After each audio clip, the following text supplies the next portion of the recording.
चलो समसान तक चारे कदम साथे, चारे कदम साथे ए जानी साथ फेर अली हो,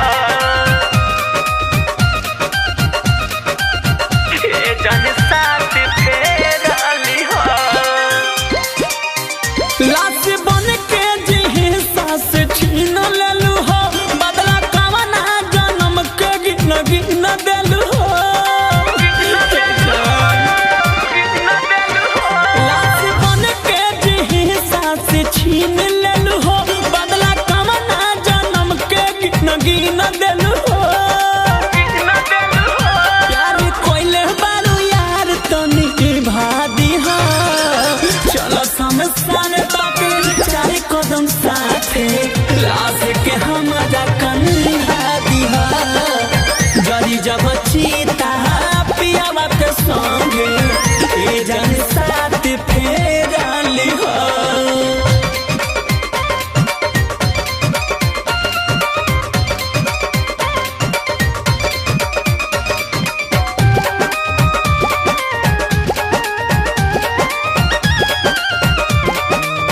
गलती कहीं तुहरा से नहीं लगा के, देहिया के खोर खोर जरई हो। बन जाइब खाक रख हमर उठा के, अछरा में ससुरा ले जई हो। सुना तारू जान गलती कहीं तुहरा से नहीं लगा के, देहिया के खोर खोर जरई हो। बन जाइम खाक रख हमर उठा के, अचरा में ससुर ले जई हो। साथ आखरी बात न भूला दिहा, चलो समसान तक चारे कदम साथे, लाश के हमारा कंधा दिहा। जरी जब चीता पियावा के संगे, ए जन साथ फेर लिहा।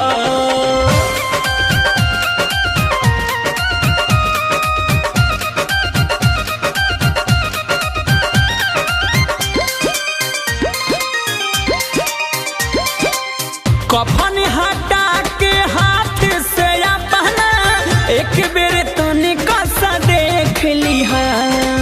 अब न लवाट के ससी लाल आई है, सूरत हमर निरेख लिहा।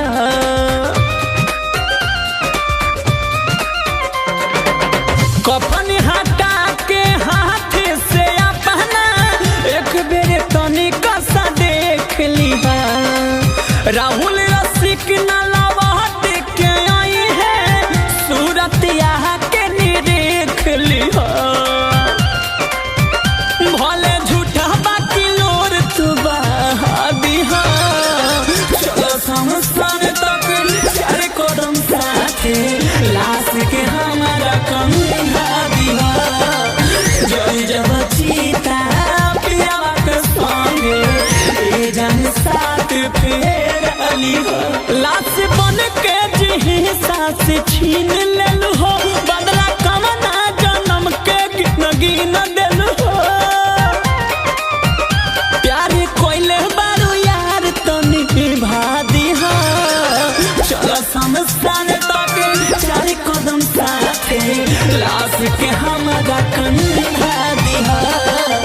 जरी जब चीता पियावा के संगे, ए जन साथ फेर लिहा।